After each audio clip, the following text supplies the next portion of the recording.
All right, let's jump right in. We're going to talk about a pretty fundamental shift in how we look at leadership. It's all about moving it away from being this kind of vague, subjective art form and turning it into a discipline that's actually rigorous and measurable. So, let me ask you this. You probably measure your finances, your inventory, your sales, all with incredible precision, right? But what about leadership?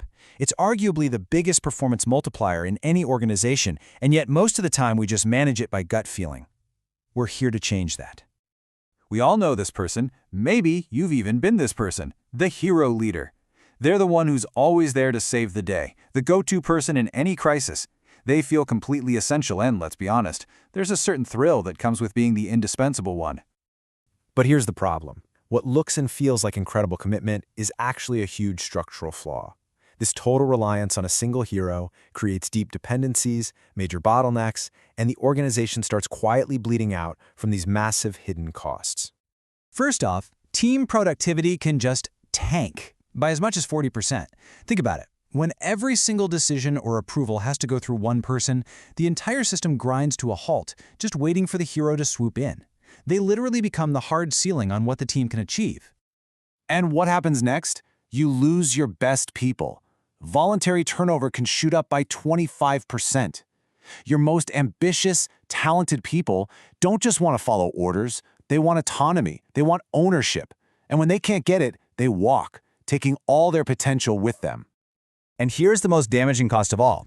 Up to 80% of a hero leader's time is just consumed by firefighting. That leaves almost zero time for the work that actually matters: strategic thinking, innovation, and designing the future. So the whole organization just gets stuck in this endless reactive loop. So, if the hero model is so broken, what's the alternative? Well, it requires a complete shift in identity. We need to evolve from being the reactive hero to becoming the proactive architect. Now this is where it gets really interesting. The hero focuses on solving problems with their own two hands. Their value comes from their personal intervention, and they win by being indispensable.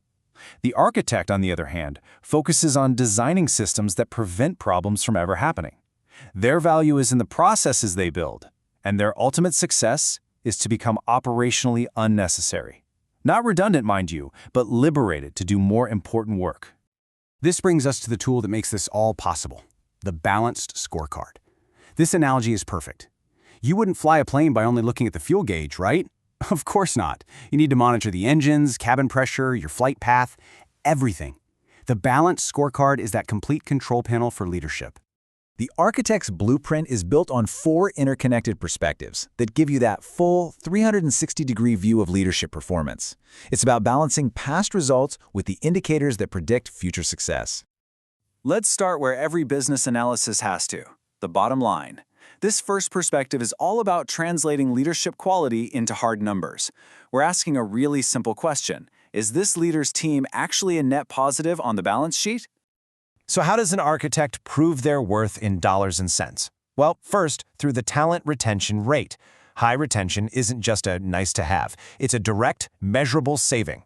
Next, the individual productivity index. This shows you're getting more efficient because the system is smarter, not because you're burning people out. And finally, the cost of rework and errors. This is proof positive that the leader is building quality into the system, not just heroically fixing mistakes after they happen. But those financial results don't just magically appear. They're driven by the second perspective, which has a fantastic twist. The leader's #1 client is their own team. And the product they deliver every single day is the work environment itself, what we call the emotional salary. And the quality of this product is the single best leading indicator of future performance you can find. We measure it with things like the psychological safety score. Can people on the team admit mistakes or challenge an idea without fear? If not, innovation is dead. We also track the proactive idea generation rate. A high score here tells you that you don't just have employees, you have a team of engaged owners trying to make the business better. Now, a great environment doesn't happen by accident. It's built. And that brings us to the third perspective, the internal processes. This is where we audit the actual architecture, the tangible systems the leader builds to make excellence automatic and to get themselves out of the way. This is where the blueprint becomes reality. We measure it with 2 key metrics. First, we count the number of active protocols of non-intervention, or P&Is. Think of these as clear playbooks that let the team handle recurring stuff without escalating it. Every P&I is proof that knowledge is moved from one person's head into the system. And second, the Leader Intervention Reduction Index. This directly measures the payoff, the quantifiable freedom of the leader's time for that high-value strategic work. This brings us to our final perspective, which looks beyond today's performance to measure a leader's true legacy. It asks the ultimate question: have you built something that will last? Could this team not just survive, but actually thrive if you vanish tomorrow? Here, we're measuring long-term sustainability. The succession readiness rate isn't some vague idea. It's a concrete plan to reduce risk. And the Knowledge Multiplication Index is the perfect antidote to the hero leader's biggest vulnerability, being a single point of failure. An architect doesn't hoard knowledge, they multiply it, making the entire system more resilient. So after all this, after building this four-part architecture, what's the actual payoff? Well, the results aren't theoretical. They are dramatic, they're predictable, and they show up directly on the bottom line. And this chart just lays it all out. Remember those huge hidden costs of the hero model? By shifting to the architect model, organizations consistently flip those trends. They see turnover drop by 30%, productivity per person jumps by 25%, and they see a massive 40% reduction in the leader's time spent putting out fires. These aren't soft numbers. This is hard financial return on investment. This really is the core idea, isn't it? The goal shifts completely from personal heroism to systemic resilience.